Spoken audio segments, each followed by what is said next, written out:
I never thought my own family would betray me. But that's exactly what happened after my parents died. I'm Sarah, 28 years old now. But this nightmare began 3 years ago when my parents were killed in a car accident. The grief was overwhelming. Mom and Dad were everything to me, my biggest supporters, my best friends. We weren't rich, but my parents were careful with money and had built a decent life for us. They owned their home outright, had solid retirement savings, and had taken out a substantial life insurance policy to make sure I'd be taken care of if anything happened to them. According to their will, everything was supposed to come to me, their only child. The inheritance wasn't millions, but it was enough to give me financial security and honor their memory by pursuing the education they always wanted for me. About $450,000 in total, including the house, their savings, and the insurance payout. That's when Uncle Robert stepped in. He's my father's older brother, and they were never close. Dad always said Robert was jealous of him, for marrying Mom, for having me, for building a stable life, while Robert bounced between failed business ventures. But after the funeral, Uncle Robert was suddenly everywhere, offering to help with paperwork, talking to the lawyers, comforting me through my grief. I was vulnerable and overwhelmed with sadness, so I accepted his help gratefully. "I'll handle everything, Sarah," he promised, hugging me tightly at the memorial service. "Your dad would want me to take care of you now." I believed him. That was my first mistake. Over the next few months, Uncle Robert took charge of everything related to my parents' estate. He insisted that I sign various documents, claiming they were just formalities and that it would speed up the process of transferring everything to me. I was still in shock, barely functioning through the fog of grief, so I signed whatever he put in front of me without reading the fine print. He kept saying that the legal process was complicated and that I shouldn't worry my pretty little head about it. Meanwhile, he moved into my parents' house, our family home, supposedly to help me sort through their belongings. But rather than supporting me, he began making subtle suggestions that I should move out. "This place has too many memories, Sarah. It's not healthy to stay here," he'd say, concern plastered on his face. "Besides, maintaining a house is expensive. Wouldn't you prefer a fresh start in an apartment?"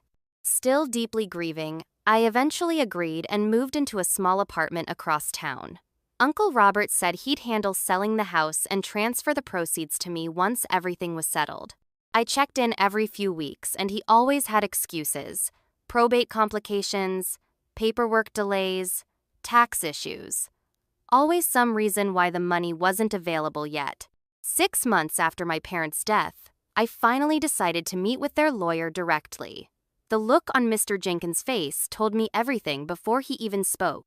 "Sarah, I'm confused," he said, flipping through his files. "According to our records, you signed over your rights to the inheritance. The house deed was transferred to Robert, as was executorship of the estate. He's the beneficiary listed for all assets now." My blood ran cold. "What? That's impossible. I never agreed to that." But I had. Those documents I'd signed, they weren't formalities. They were carefully crafted legal transfers, giving Uncle Robert everything my parents had worked their entire lives for. When I confronted him, his mask finally dropped. "You're young, Sarah. You don't need all that money. You'd just waste it," he sneered. "I was your father's brother. I deserve a share of what he built." "A share? You took everything!" I screamed. His expression hardened. "Legally, it's all mine now. You signed the papers. Maybe next time, you'll read before you sign." I immediately consulted another lawyer, but the situation was bleak. While what Uncle Robert did was clearly unethical, it would be difficult and expensive to prove fraud. He had expertly manipulated me during my most vulnerable time, and I had indeed signed the documents. The lawyer estimated it would cost tens of thousands in legal fees to fight him, with no guarantee of winning. Meanwhile, Uncle Robert sold my parents' house and moved to a bigger place in a nicer neighborhood. He quit his job and started driving a new car. He was living the good life, funded by my inheritance.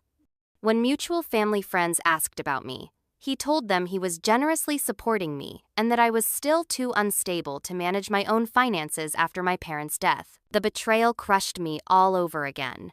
I had lost my parents, my inheritance, and now my family name was being smeared by the very person who had stolen from me. I fell into a deep depression. I had to drop out of the master's program I'd enrolled in because I couldn't afford the tuition.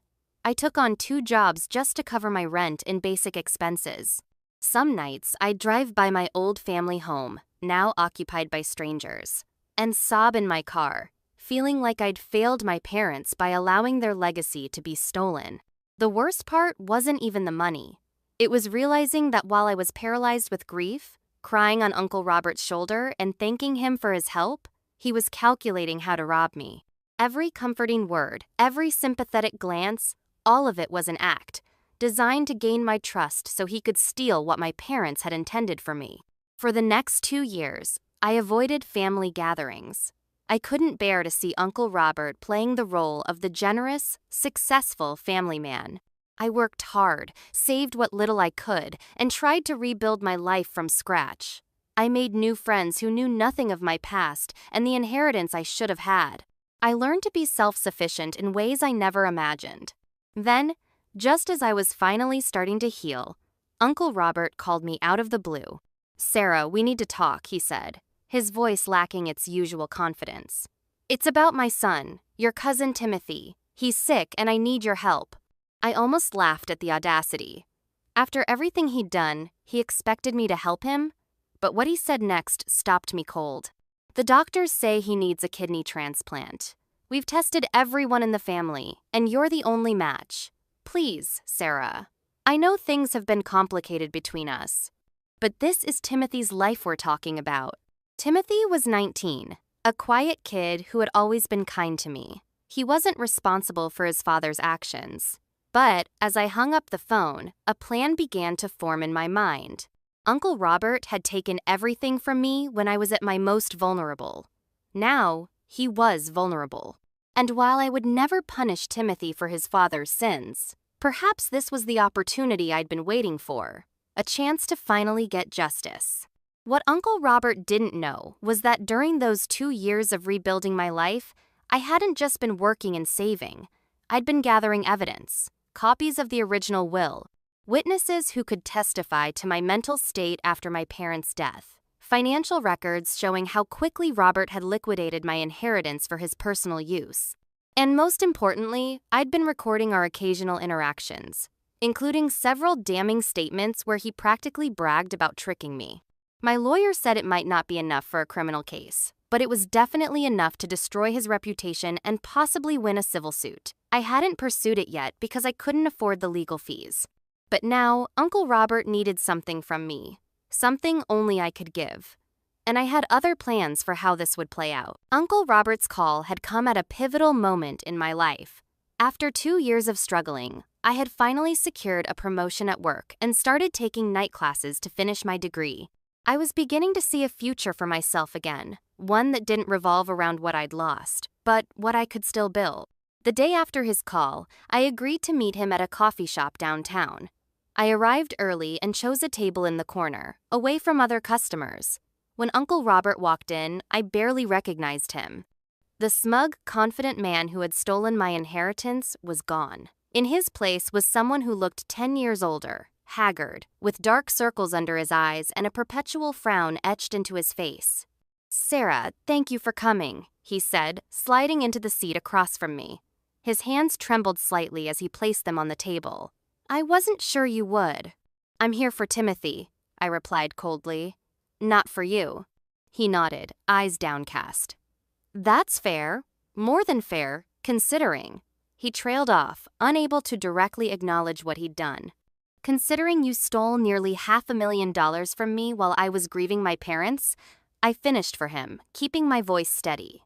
He flinched but didn't deny it. "Progress, I suppose." "Timothy was diagnosed with chronic kidney disease 6 months ago," he explained. "It's progressed faster than the doctors expected. He needs a transplant soon, or he'll have to start dialysis, which isn't a long-term solution." Uncle Robert pulled out his phone and showed me pictures of Timothy in the hospital, looking pale and thin in a hospital gown. The waiting list for a donor kidney is years long. Everyone in the family has been tested, but none of us are compatible. When they suggested looking at more distant relatives, I remembered you have the same blood type as Timothy. So you want one of my kidneys, I stated flatly. I'm begging you, Sarah, he said, his voice cracking. I know I have no right to ask anything of you. What I did was unforgivable. But Timothy is innocent in all this. He's just a kid who got sick. Please at least get tested to see if you're a match. I studied Uncle Robert carefully. His designer watch was gone, replaced by something cheap and plastic. His previously manicured nails were bitten to the quick. The expensive cologne he used to wear had been replaced by the distinct smell of hospital antiseptic. What happened to all that money, Uncle Robert? I asked, already suspecting the answer. He let out a hollow laugh. Gone, all of it. The house, the savings, everything. How? I pressed, although I could guess. Bad investments, mostly. I thought I could triple the money quickly. Then when those failed, I tried to recover with riskier ventures. He ran a hand through his thinning hair. The medical bills finished off what was left. The insurance doesn't cover everything, and experimental treatments are expensive. There was a certain poetic justice in it. The money that should have secured my future had evaporated in Uncle Robert's hands. Now he was broke, desperate, and at my mercy, just as I had once been at his. Where's Aunt Diane in all this? I asked, referring to his wife, who had always looked the other way during his schemes. She left 6 months ago when things got tough, couldn't handle the stress of Timothy's illness and the financial problems. His voice was bitter. It's just me and Timothy now. I sat back processing this information. So let me get this straight. You stole my inheritance, blew through it all, and now you want me to undergo major surgery to save your son? He winced at my bluntness, but nodded. I know how it sounds. I know I don't deserve your help. But Timothy? Stop using Timothy as a shield, I interrupted. This isn't about him. This is about you facing consequences for once in your life. His face crumpled. What do you want, Sarah? Money? I don't have any left, but I'll work for the rest of my life to pay you back. You want the truth made public? Fine, I'll confess to everyone what I did. You want me to go to jail? I'll turn myself in. Just please, help my son. It was surreal seeing Uncle Robert, who had once looked me in the eyes and told me I'd just waste my inheritance, now willing to do anything I asked. The power dynamic had completely reversed. I need time to think, I said, standing up. And I'll need to speak with Timothy directly, without you present. Hope flickered in his eyes. Of course, anything. He's at Memorial Hospital, room 412. The doctors can explain everything to you. As I turned to leave, he grabbed my hand. Sarah, I'm sorry. I know those words are meaningless after what I did, but I am truly, deeply sorry. I pulled my hand away. You're right. Those words are meaningless. The next day, I visited Timothy at the hospital. Unlike his father, Timothy had always been kind to me. Growing up, he was the quiet cousin who would share his video games when I visited, and who sent me a heartfelt condolence card after my parents died. He looked terrible, thin and jaundiced, with tubes running in and out of his arms, but his face lit up when I walked in. Sarah? Is that really you? He asked, his voice weak but excited. Dad said he was going to talk to you, but I didn't think. After everything. I sat in the chair beside his bed. You know about that? Timothy nodded, looking ashamed. I found out last year. Dad was drunk and confessed everything. We had a huge fight about it. I wanted him to give back whatever was left, but by then, he gestured around the hospital room. Things had already started getting bad with my health. We talked for nearly an hour. Timothy apologized repeatedly for his father's actions, even though none of it was his fault. He showed me his medical files and explained his condition. The doctors had told him that without a transplant, his quality of life would continue to deteriorate. I would never ask you for this, he said earnestly. After what Dad did, you have every right to walk away. No one would blame you. But that was the problem. I would blame me. Timothy was innocent in all this. He didn't steal from me. He didn't manipulate me. He was just a sick young man who happened to be related to someone who had wronged me terribly. As I left the hospital, my mind was racing. I had Uncle Robert exactly where I wanted him, desperate and willing to do anything I asked. I could demand a public confession. I could insist he sign over any future earnings. I could even press charges now that he seemed willing to admit his crime. But what would any of that accomplish? It wouldn't bring my parents back. It wouldn't restore the time I'd lost. And it certainly wouldn't help Timothy, who deserved better than to suffer for his father's sins. I drove to the small apartment I now called home and pulled out the box where I'd stored all my evidence against Uncle Robert. The recordings, the documents, the witness statements, everything I'd need to expose him. I spread it all out on my kitchen table and stared at it for hours. Then I made a decision. I picked up my phone and called Uncle Robert. "I've made up my mind," I told him, my voice firm and resolute. "I'll get tested to see if I'm a match for Timothy." He started sobbing on the other end of the line. "Thank you, Sarah, thank you. I'll never be able to repay." "I'm not finished," I cut him off. "I have conditions, and you're going to listen very carefully to what I'm about to say. My first condition," I said, my voice steady as I laid out my terms to Uncle Robert, "is a full written confession of what you did, notarized and legally binding."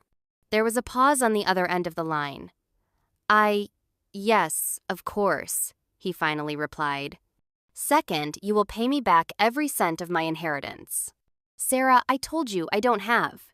"I'm not finished," I interrupted. "I know you don't have the money now, but you will set up a legally binding repayment plan. You'll sell that house you bought with my money. You'll work 2 jobs if necessary, and you'll make monthly payments until every dollar is returned, with interest." I could hear him breathing heavily. "How much interest?" "The same rate as a personal loan from the bank. Nothing predatory. I'm not like you, Uncle Robert." I let that sink in before continuing. "Third, you will tell everyone in the family exactly what you did. No more stories about me being unstable or you generously supporting me. The truth comes out, all of it." "Is that all?" he asked quietly. "Number. My final condition is this. If I am a match and I donate my kidney to Timothy, you will have no part in his care afterward. You can pay the bills from a distance, but I will be his primary caregiver during recovery." "What?" "That's my son. Your son, who you were willing to let die rather than face the consequences of your actions?" I snapped. "How long did you know I might be a match before you called me? How long did you hesitate because you were afraid of facing me?" His silence was all the confirmation I needed. "Those are my terms, Uncle Robert. Take them or leave them." "I'll take them," he said, his voice barely audible. "All of them." The next day, I went to the hospital for compatibility testing. A week later, we learned I was indeed a match for Timothy, better than they had hoped, in fact. The doctors explained the procedure, the risks, and the recovery process. It would be major surgery for both Timothy and me, with several weeks of recovery time. Uncle Robert kept his word. Before the surgery, he signed a notarized confession detailing how he had manipulated me while I was grieving to gain control of my inheritance. He listed every asset he had taken and how much it was worth. He put his house on the market and moved into a small apartment. He took a second job working nights at a warehouse. Most painfully for him, he called a family meeting and confessed everything. I sat silently as he explained how he had taken advantage of me after my parents' death, how he had squandered the money, and how I was now saving his son despite it all. The looks of shock and disgust on our relatives' faces were vindication enough for me. The day before the surgery, I visited Timothy in his hospital room. He had tears in his eyes. "You don't have to do this," he said. "After everything my dad did, no one would blame you for walking away." I took his hand. "This isn't about your dad, Timothy. It's about you and me. We're family, the real kind that looks out for each other." The surgery went smoothly. When I woke up in the recovery room, the first person I saw wasn't Uncle Robert. It was my best friend Emma, who had agreed to help with my care. Uncle Robert had honored my wish to keep his distance, though the nurses told me he had spent the entire surgery in the waiting room, pacing anxiously. Recovery was difficult. There were days of pain, discomfort, and frustration. But Timothy and I healed together. During those weeks, we built a bond that went beyond our shared blood and troubled history. He moved into my apartment temporarily after being discharged, as I had insisted in my conditions. Uncle Robert made himself useful from a distance. He delivered groceries, paid for a cleaning service, and covered all the medical expenses not taken care of by insurance. He never complained about the 2 jobs he was working or the lifestyle downgrade he had experienced. Every month, like clockwork, he deposited money into an account set up for my restitution. 3 months after the surgery, Timothy was well enough to live independently again. He decided not to move back in with his father, but instead got a small place of his own near the community college, where he had enrolled to study nursing, inspired, he said, by the care he had received. As for Uncle Robert, he kept his word. Every family gathering, every holiday, he would sit quietly while others celebrated, accepting his role as the family pariah. He never tried to justify his actions or minimize what he had done. The monthly payments continued without fail. 1 year after the surgery, I was sitting in a cafe when Uncle Robert asked if he could join me. He looked older but healthier, the haunted, desperate look in his eyes replaced by something like acceptance. "Timothy tells me he's on the dean's list," I said as he sat down. He nodded, a small smile appearing. "He is. He wants to specialize in transplant nursing." We sat in silence for a moment before he spoke again. "I've been seeing a therapist," he said, "trying to understand why I did what I did. Why I was so jealous of my brother that I would hurt his daughter after he died." I didn't respond, just sipped my coffee and waited. "I'll never forgive myself," he continued, "but I want you to know that I will spend the rest of my life trying to make it right. Not just the money. I know that can't erase what I did. But I want to be someone different, someone better." I studied him for a long moment. "I didn't do it for you, you know. The donation. I know. I did it because it was the right thing to do. Because I couldn't live with myself if I let Timothy suffer just to punish you." He nodded, eyes downcast. "You're a better person than I ever was. Your parents would be proud." The mention of my parents still hurt, but not as sharply as before. "Yes, they would," I agreed. As I walked home that day, I realized something profound had shifted within me. The anger that had fueled me for so long had begun to fade, replaced by something unexpected. Not forgiveness, exactly, but a sense of peace. I had taken a terrible situation and transformed it into something meaningful. I had saved a life. I had reclaimed my power. The money would eventually be repaid, but that was no longer what mattered most to me. What mattered was that I had refused to let Uncle Robert's betrayal define me or corrupt my character. I had found a way to get justice without becoming like him. With the regular payments from Uncle Robert, I was able to return to school full-time to finish my degree. Timothy and I remained close, meeting weekly for lunch or coffee. Sometimes we talked about the past, about my parents, about what had happened. More often, we talked about the future. My journey wasn't about revenge in the end, though I had certainly fantasized about it during those dark days after discovering the theft. It was about restoration. Of my financial security, yes, but more importantly, of my sense of agency and self-worth. It was about creating meaning from suffering and refusing to let bitterness consume me. Uncle Robert would spend years atoning for what he had done. The family would never trust him the same way again. But Timothy would thrive, graduate with honors, and go on to help other transplant patients.